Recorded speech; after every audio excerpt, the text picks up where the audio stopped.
The red sun of New Terra cast long shadows across the mining settlement as Dr. Sarah Chen walked through the dusty streets.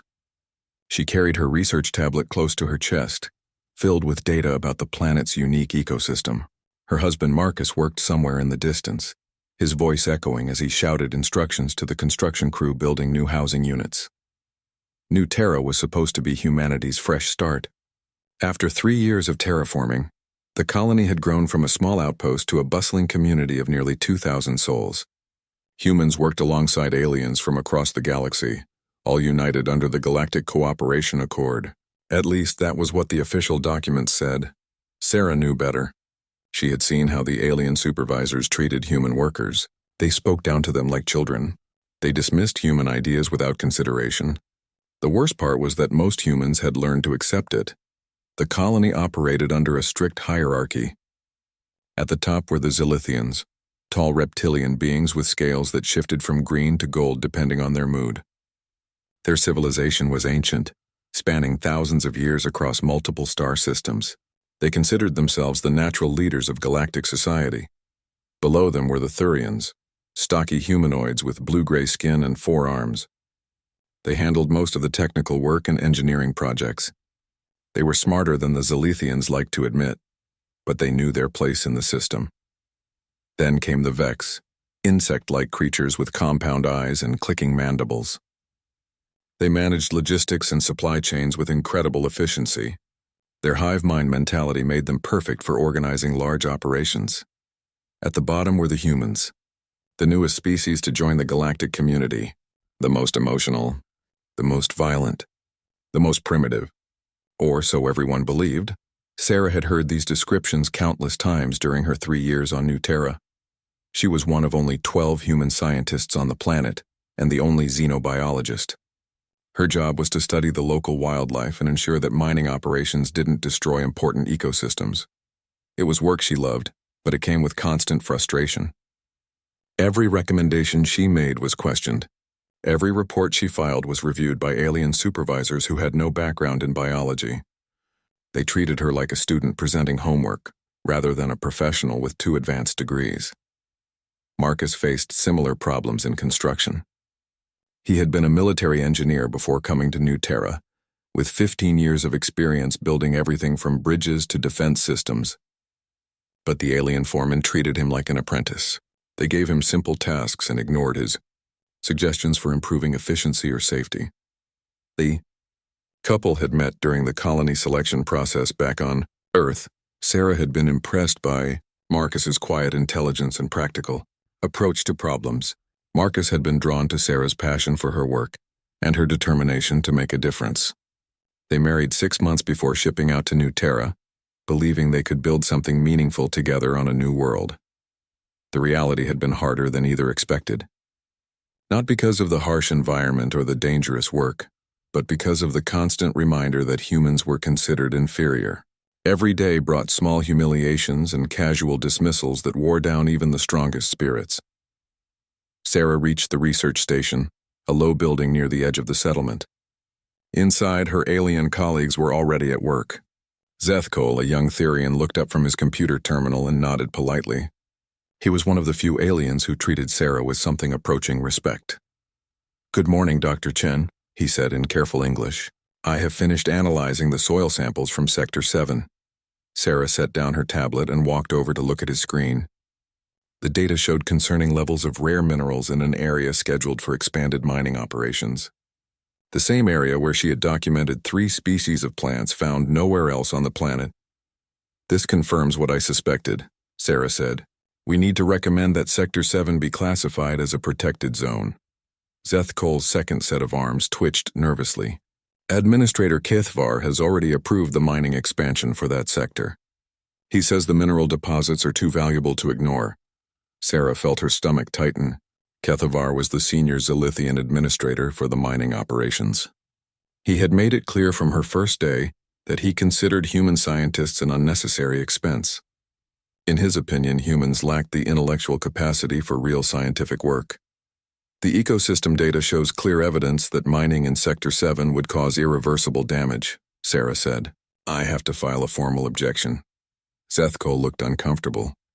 His blue-gray skin darkened slightly, a sign of stress among his people. Dr. Chen, perhaps it would be better to find a compromise. Administrator Kethvar does not like to have his decisions questioned. Sarah had heard similar warnings before. The unspoken message was always the same. Humans should know their place. They should be grateful for the opportunity to work alongside superior species. They should not rock the boat. But Sarah had not come to New Terra to be a silent observer. She had come to do important work, to help build something better than what existed on Earth. That meant standing up for what was right, even when it was uncomfortable. "I'll be diplomatic," she said, "but I can't ignore the science." The rest of the morning passed quietly. Sarah prepared her report on Sector 7, including detailed ecological surveys and her recommendations for protecting the unique species she had discovered. She made sure to present the data in clear, simple terms that even non-scientists could understand. As she worked, she thought about the conversation she would have with Marcus that evening. He had been growing increasingly frustrated with his own work situation. The alien foreman continued to give him simple tasks while ignoring his expertise. Just last week, he had identified a critical flaw in the foundation design for the new residential complex. But the Thurian engineer had dismissed his concerns without investigation. 3 days later, stress fractures appeared in the concrete exactly where Marcus had predicted. The alien engineers quietly made the corrections he had suggested, but no one acknowledged his contribution or thanked him for preventing a potential disaster. Sarah understood her husband's frustration because she felt it too. Every day brought new examples of alien prejudice disguised as professional hierarchy. Human ideas were automatically suspect. Human emotions were seen as weaknesses. Human capabilities were consistently underestimated, but Sarah also knew that Marcus was reaching a breaking point. His military background had taught him to respect chain of command, but it had also taught him to protect those under his care. The constant disrespect toward his wife was wearing away at his patience. She finished her report and prepared to submit it through official channels. Tomorrow she would present her findings to Administrator Kethvar and the other senior staff. She hoped that reason and science would prevail, but experience had taught her to expect disappointment. Outside the research station, the red sun continued its arc across the alien sky. Construction crews worked in the distance, their voices carrying on the thin air. Somewhere among them, Marcus was doing his job with quiet competence while being treated like a child. Sarah gathered her materials and prepared to head home. She had no idea that tomorrow's meeting would change everything for her, for Marcus, and for every human on New Terra. She could not have imagined that a single moment of violence would reveal truths about human nature that the galaxy was not prepared to understand. The colony continued its daily routine, unaware that the careful balance of power was about to shift in ways no one could predict. The conference room in the administration building was too cold for human comfort, but Sarah had learned not to complain about such things.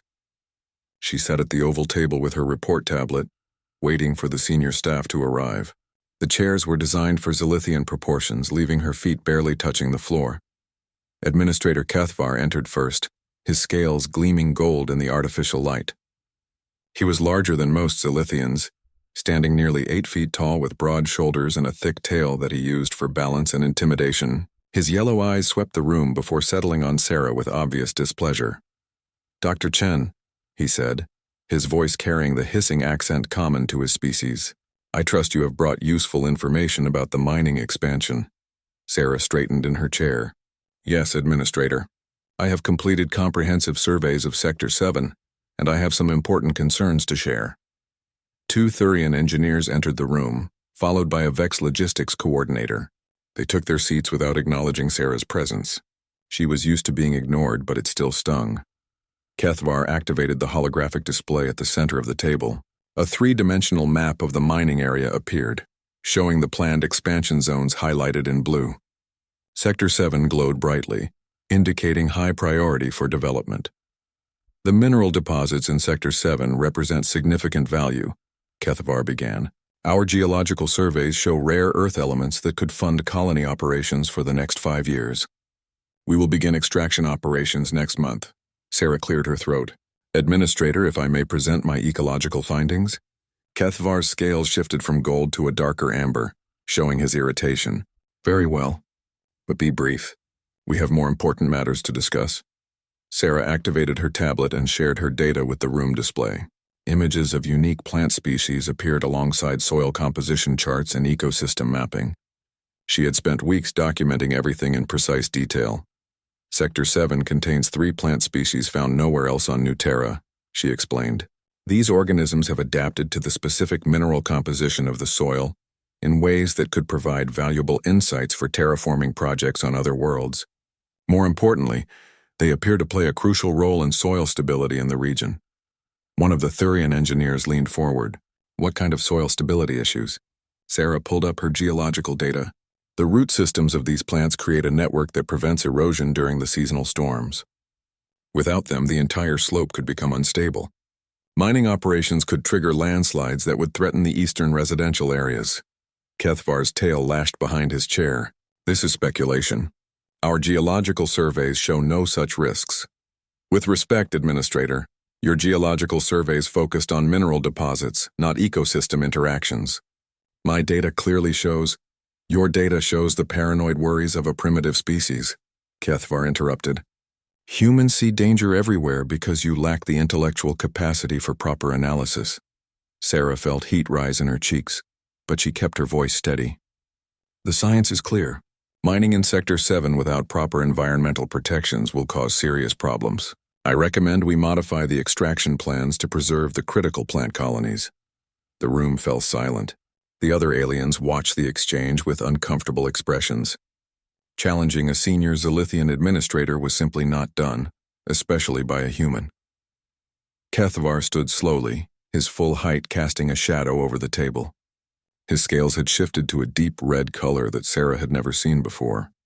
When he spoke, his voice carried a dangerous edge. Dr. Chen, you seem to have forgotten your position in this colony. Humans are here as workers, not decision-makers. Your job is to provide data, not to make recommendations that contradict the judgment of your superiors. Sarah's heart pounded, but she stood her ground. My job is to provide scientific analysis to help the colony make informed decisions. The data clearly shows that mining Sector 7 without environmental protections will cause significant problems. I can't ignore that evidence just because it's inconvenient. You cannot ignore it? Kethvar stepped around the table, moving closer to Sarah. You seem to think your human emotions and primitive instincts qualify as scientific judgment. This is exactly why your species cannot be trusted with important responsibilities. The other aliens in the room shifted uncomfortably, but none spoke up. Sarah realized she was completely alone in facing Kethvar's anger. But she had come too far to back down now. This isn't about emotions, she said firmly. It's about facts. The ecological data is solid. The geological risks are real. We need to consider alternatives that protect both the mining operation and the local ecosystem. Kethvar's yellow eyes narrowed to slits. You dare to lecture me about facts? You, a member of a species that has barely crawled out of its own atmosphere? Your people were killing each other with primitive weapons while my ancestors were building starships. That's not relevant to the scientific evidence, Sarah replied. The data speaks for itself. Something snapped in Kethvar's expression.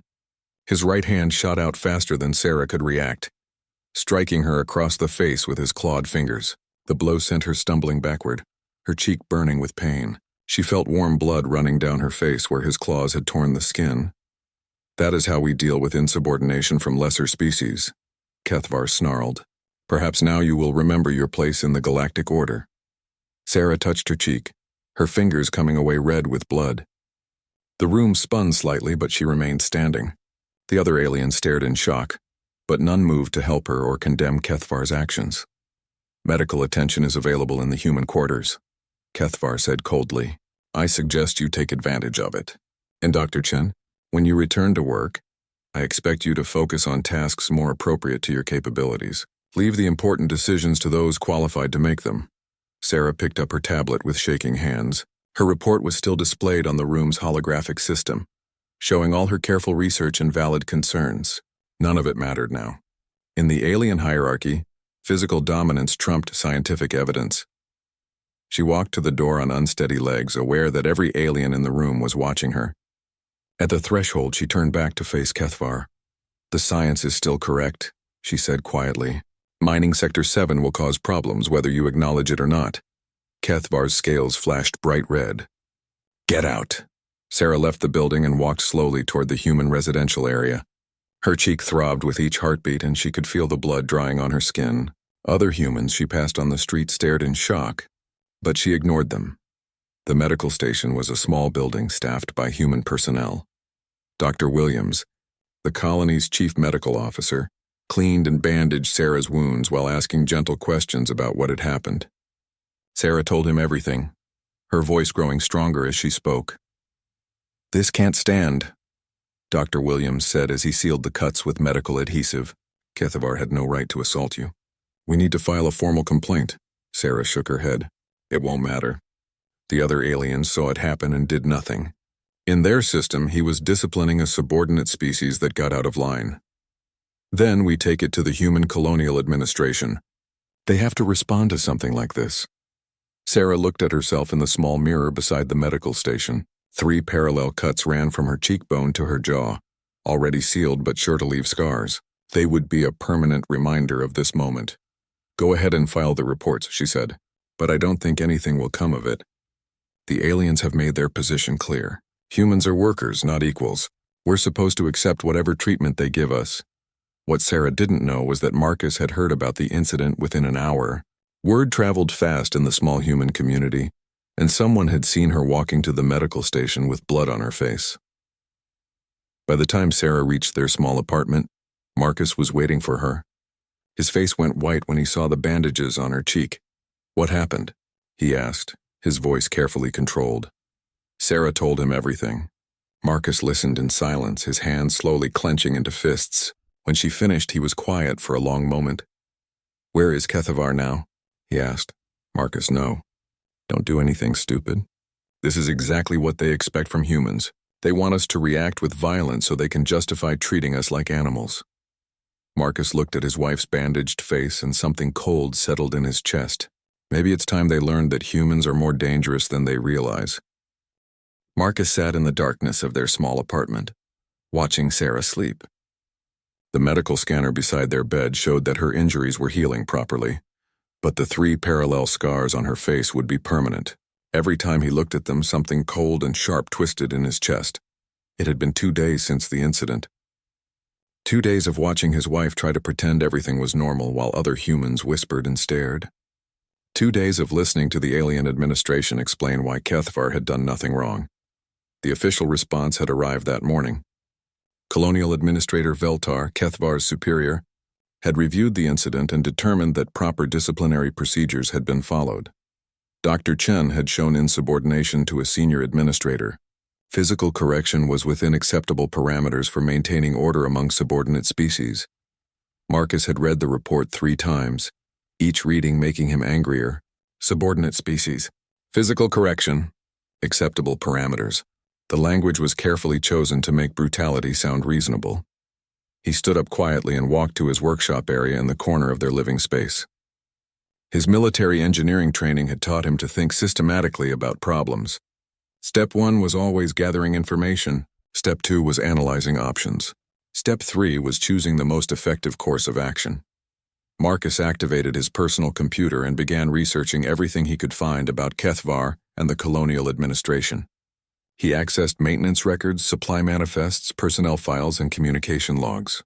Most humans didn't bother learning about alien hierarchies and politics, but Marcus had always been thorough in his approach to problems.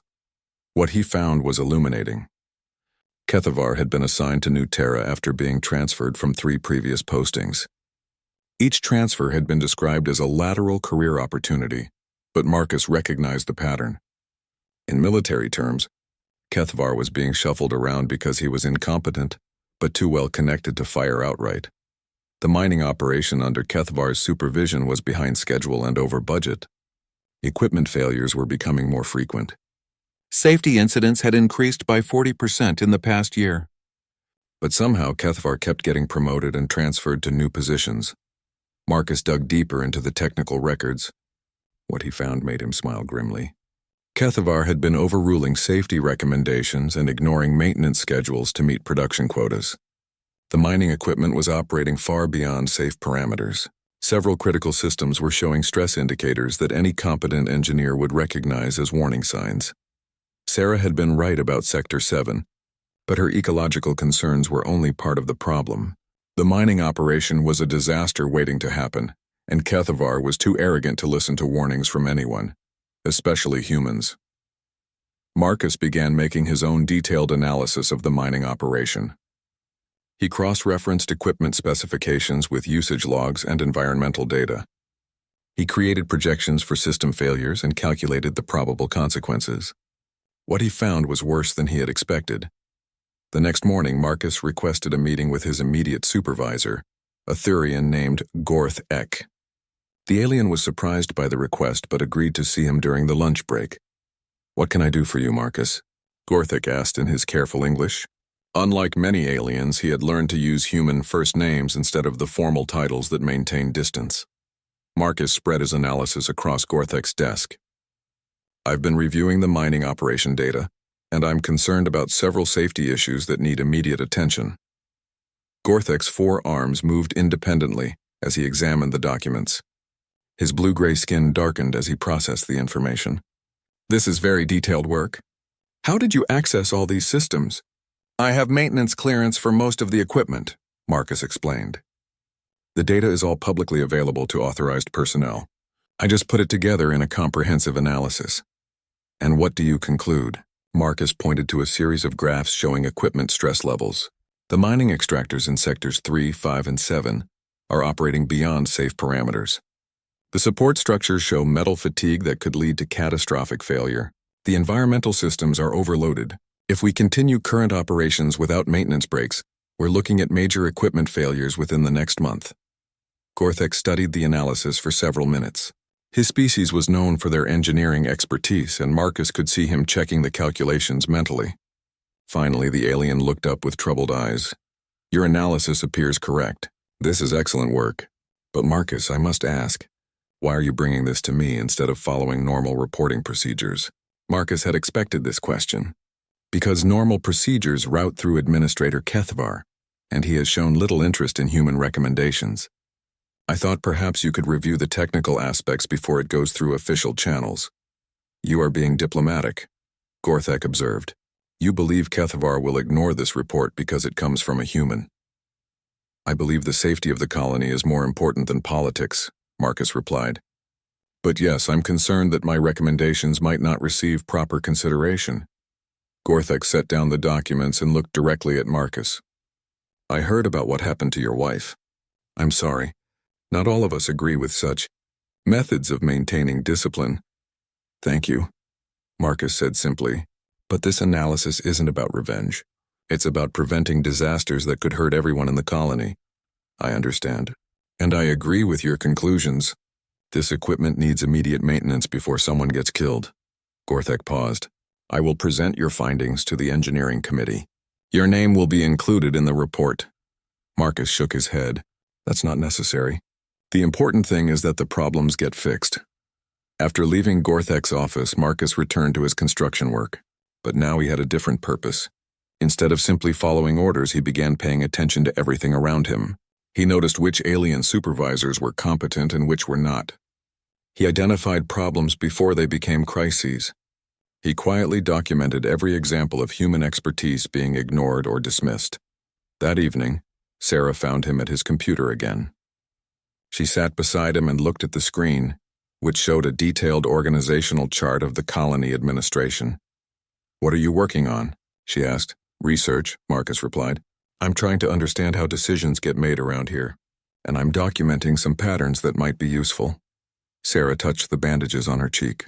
"Marcus, I don't want you getting in trouble because of what happened to me. Kethavar was within his rights according to their system. Fighting it will only make things worse." Marcus turned to face his wife.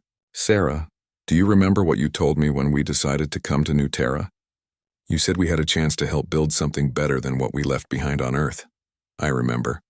"Well, I don't think better means accepting that some species are allowed to assault others with no consequences. And I don't think it means staying quiet when incompetent administrators put people in danger because they're too arrogant to listen to good advice." Sarah studied her husband's face. She had seen this expression before during his military days when he was working on a particularly challenging problem. It was the look of a man who had identified an enemy and was planning how to defeat it. "What are you going to do?" she asked. "Nothing violent," Marcus assured her. "Nothing that breaks any rules or gives them an excuse to kick us off the planet. But I am going to teach some people a lesson about underestimating humans." "How?" Marcus smiled, but there was no warmth in it. "By being exactly what they think we are, emotional, protective, and very, very determined to take care of our own." Over the next few days, Marcus continued his research. He learned everything he could about Zilithian culture and psychology. He studied their social hierarchies and political structures. He identified the pressure points where a carefully applied force could have maximum effect. Most importantly, he began reaching out to other humans in the colony, not to organize some kind of rebellion, but to start a quiet campaign of documentation. Every slight, every dismissal, every example of human expertise being ignored was carefully recorded and transmitted to other human colonies throughout the galaxy. Marcus wasn't planning revenge. He was planning something much more dangerous to the established order. He was planning to prove that humans were not the inferior species everyone believed them to be. And he was going to use Kethvar as his primary example of why the galactic hierarchy needed to change. The alien administrator had made a critical error when he struck Sarah. He had revealed his true nature to someone who knew how to exploit weaknesses and turn them into decisive advantages. Kethvar thought he had put a subordinate species back in its proper place. He had actually awakened something far more dangerous than human anger. He had awakened human intelligence focused on a specific target, backed by the patience and determination that had carried humanity to the stars. Marcus looked at his sleeping wife one more time before returning to his work. The scars on her face would fade, but the lesson he was about to teach would echo throughout the galaxy for generations to come.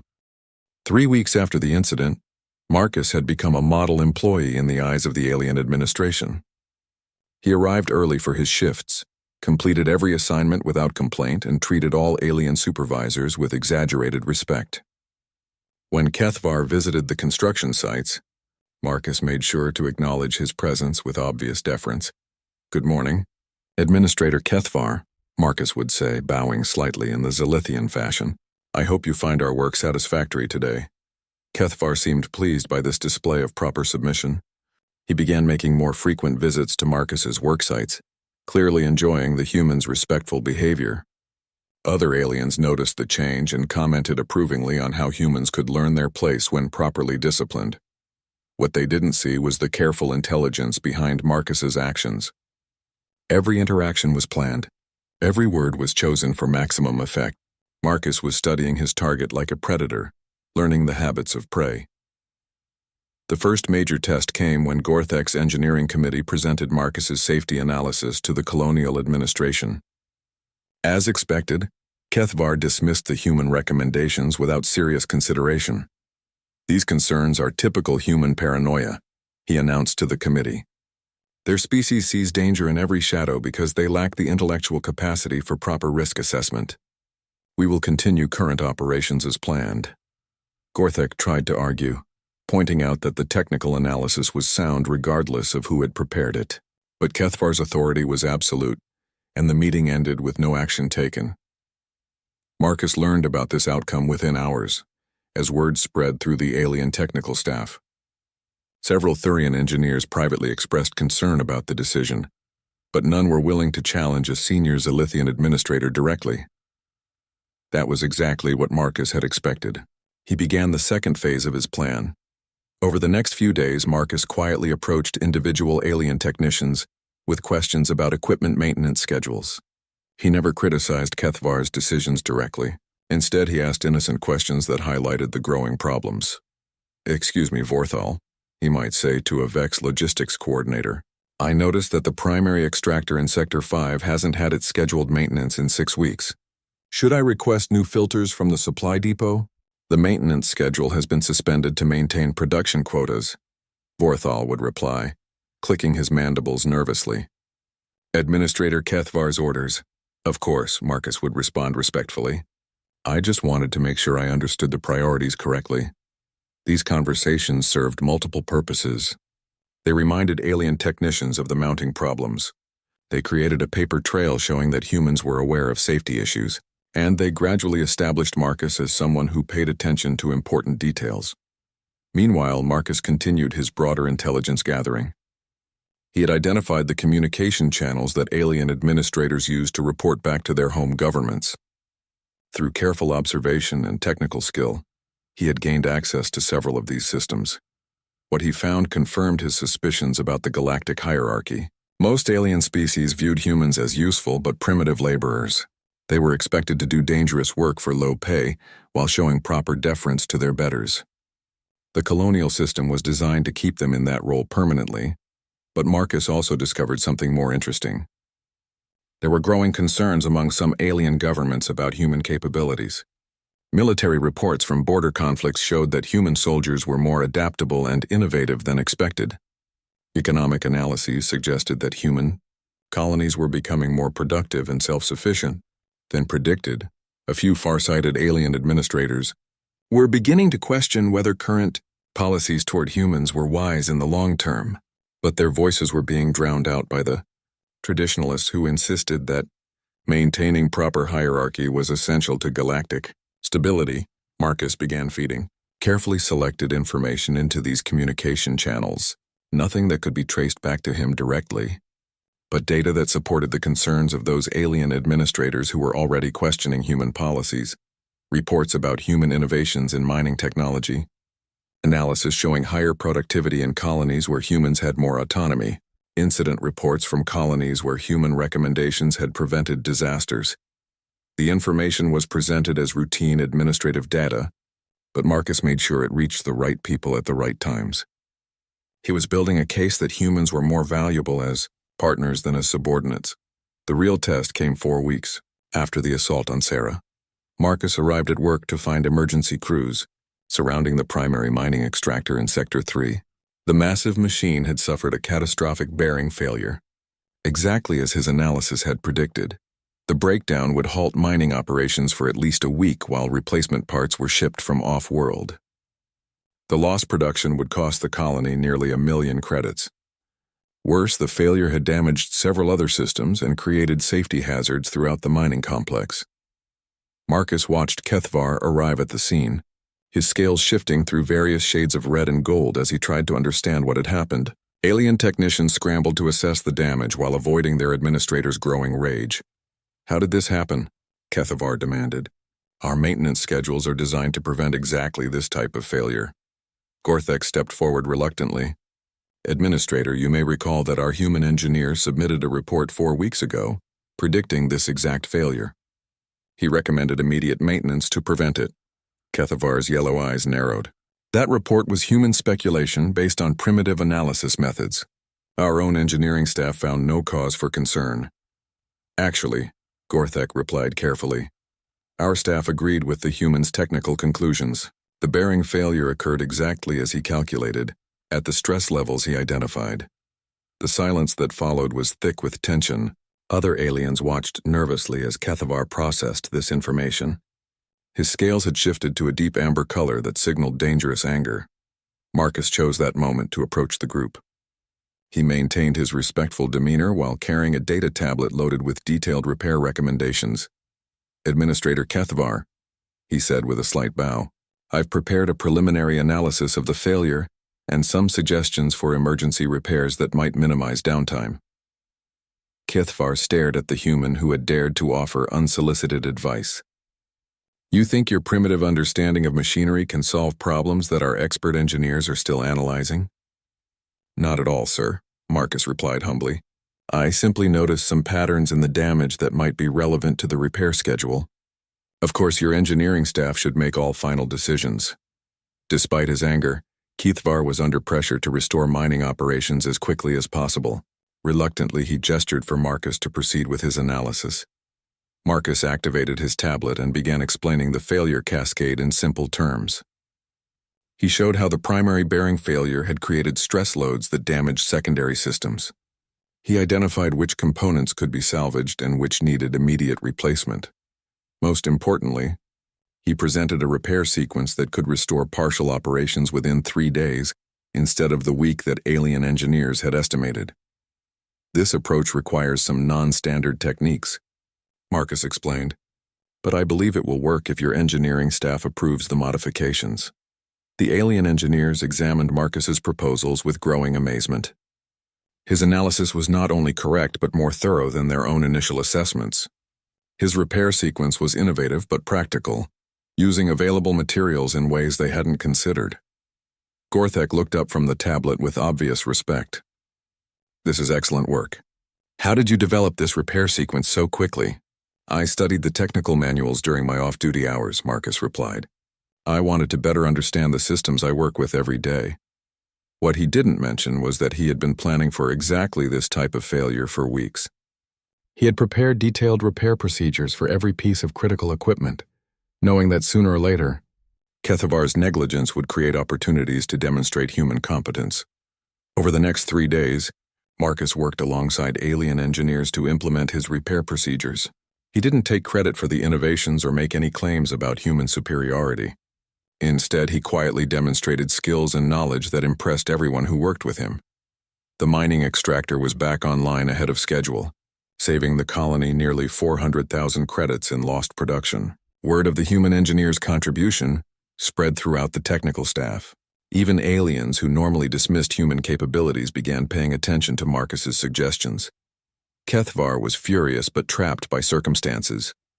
He couldn't punish Marcus for solving a problem that alien engineers had struggled with. He couldn't dismiss the human's contribution without appearing incompetent to his own superiors. And he couldn't prevent other aliens from recognizing that a supposedly primitive human had outperformed their expert systems. But Marcus was far from finished with his lesson. The crisis began at 0347 hours on a Tuesday morning, when seismic sensors throughout the colony registered a massive ground shift in Sector 7. Sarah woke to alarms blaring throughout the residential complex, their urgent tones cutting through the pre-dawn darkness. Marcus was already out of bed, checking his emergency communicator.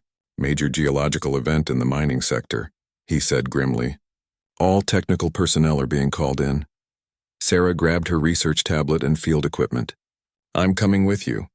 If this is what I think it is, you'll need ecological data to understand what's happening." They rushed through the dark streets toward the mining complex, joining streams of other colonists responding to the emergency.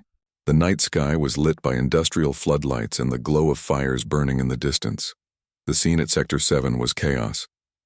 The entire eastern slope had collapsed, taking 3 mining extractors and a processing station with it. Tons of rock and debris had slid into the valley below, blocking drainage channels and threatening to flood the lower residential areas. Emergency crews worked frantically to evacuate civilians from the danger zone. Administrator Kethavar stood at the command post, his scales flashing between red and gold as he shouted orders at the response teams. His voice carried the edge of panic as he tried to coordinate rescue operations while understanding what had gone wrong. "How could this happen?" he demanded of the assembled engineers. "Our geological surveys showed no instability in this sector. The ground should have been stable for decades." Gorthek approached hesitantly, carrying a data tablet loaded with preliminary analysis. "Administrator, the collapse appears to have originated in areas where we removed the deep-rooted vegetation.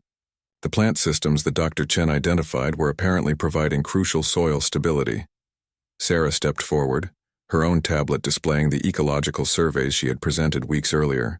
"The root networks I documented were preventing exactly this type of erosion. When the mining operations removed those plants, they eliminated the natural reinforcement that held the slope together." Kethavar whirled to face her, his yellow eyes blazing with fury. "You dare to suggest that this disaster was caused by following proper mining procedures? This collapse is clearly the result of unexpected geological conditions that no one could have predicted." "I predicted it," Sarah said quietly. "My report specifically warned that mining in Sector 7 without environmental protections would destabilize the slope. You dismissed those warnings as human paranoia." The silence that followed was broken only by the distant sounds of rescue operations. Every alien present had heard about Sarah's original presentation and Kethavar's violent response to her recommendations. Now they were seeing the consequences of ignoring those warnings. Marcus chose that moment to approach the command post. He had spent the past hour surveying the damage and developing emergency response plans. His analysis showed that the immediate crisis was far worse than anyone realized. "Administrator," he said respectfully, "I've completed a preliminary assessment of the situation. The landslide has blocked the primary drainage channel from the eastern watershed. When the next seasonal storm hits, floodwaters will back up into the residential areas unless we can create alternate drainage routes. Kethvar's scales darkened. And I suppose you have suggestions for how to accomplish this miracle? Actually, yes, Marcus replied. But it will require rapid construction of emergency channels using techniques that your engineering staff may not be familiar with. I can supervise the work if you authorize the resources. You? Kethvar's voice dripped with contempt. You think a human can solve engineering problems that challenge our best technical minds? This is exactly the sort of arrogant overconfidence that makes your species dangerous. Marcus maintained his respectful tone. I'm not claiming superiority, Administrator. I'm simply offering to help based on my experience with emergency construction techniques from my military service. Gorthek interrupted urgently. Administrator, the Meteorological Service is predicting severe storms within the next 48 hours. If we don't establish drainage soon, the flooding could kill hundreds of people. The weight of potential disaster settled over the command post. Kethvar looked around at his technical staff, searching for alternatives to accepting help from a human. But the alien engineers were focused on rescue operations and damage assessment. None had experience with the type of emergency construction needed to prevent the coming flood. Very well, Kethvar said through clenched teeth. Present your proposal. But if your human methods fail, you will bear full responsibility for the consequences. Marcus activated his tablet and began explaining his emergency drainage plan. The solution was elegant in its simplicity. Instead of trying to clear the blocked channels, they would create new ones using controlled explosions and rapid excavation techniques. The plan required precise timing and coordination between multiple teams. It demanded innovative use of available equipment and materials. Most importantly, it needed leadership from someone who understood both the technical requirements and the human psychology of working under extreme pressure. As Marcus outlined his approach, the assembled aliens began to see the logic behind his recommendations. The plan was risky but achievable. It would require every construction team in the colony working around the clock, but it could be completed before the storms arrived. How do you know these techniques will work? Asked Veltar, the senior colonial administrator who had arrived to take charge of the crisis response. Because I've used similar methods during military operations on 3 different worlds, Marcus replied. The principles are the same even if the specific conditions vary. But I should mention that success depends on having teams that can adapt quickly to changing conditions and follow complex instructions under pressure. He didn't need to say explicitly that human teams were better suited to this type of work than alien ones. Everyone present understood the implication. Veltar looked around at his technical staff, then back at Marcus. Proceed with your plan. You have full authority to requisition whatever resources you need. Over the next 36 hours, Marcus orchestrated the most complex construction project in the colony's history. Human work crews operated around the clock, following his instructions with the kind of disciplined flexibility that their alien colleagues found impossible to match. Sarah worked alongside the construction teams, using her ecological knowledge to guide the placement of new drainage channels in ways that would minimize long-term environmental damage. Her expertise proved invaluable in identifying stable ground and predicting erosion patterns. The work was dangerous and exhausting. Several times unstable ground threatened to collapse further. Equipment failures required instant improvisation. Weather conditions deteriorated faster than predicted, forcing constant adjustments to the timeline. But Marcus had planned for these challenges. His military experience had taught him that no plan survives contact with reality, so he had built flexibility into every aspect of the operation. When problems arose, his teams adapted and continued working. Kethvar watched the operation with growing amazement and dread. The humans were accomplishing in hours what should have taken days. Their coordination was flawless. Their problem-solving abilities exceeded anything he had witnessed from his own technical staff. More troubling was the way other aliens were responding to human leadership. Thurian engineers took orders from Marcus without question. Vex logistics coordinators deferred to Sarah's environmental expertise. The rigid hierarchy that kept aliens in their proper roles was dissolving under the pressure of necessity. The emergency drainage channels were completed just 4 hours before the first major storm struck New Terra. As torrential rains fell across the colony, floodwaters flowed harmlessly through Marcus's engineered channels instead of backing up into residential areas. The immediate crisis was over, but its consequences would echo throughout the galaxy. Marcus had not just prevented a disaster. He had demonstrated human capabilities that challenged fundamental assumptions about galactic hierarchy. In the days that followed, reports of the new Terra incident spread through alien communication networks. The story of humans saving an alien colony through superior engineering and leadership reached government officials across dozens of star systems. Some aliens dismissed the reports as propaganda or exaggeration, but others began asking uncomfortable questions about policies that treated humans as subordinate species. If humans could outperform their supposed superiors in critical situations, what did that say about the entire galactic order? Kethavar found himself under investigation by his own government for the failures that had led to the crisis. His dismissal of human recommendations was reviewed by superiors who were beginning to understand the cost of such arrogance. His assault on Sarah became evidence of the psychological instability that had clouded his judgment. Marcus never gloated about his success or demanded recognition for his contributions. Instead, he quietly returned to his regular construction duties, treating alien supervisors with the same respectful professionalism he had shown before. But something fundamental had changed in the colony. Aliens began listening to human suggestions with new attention.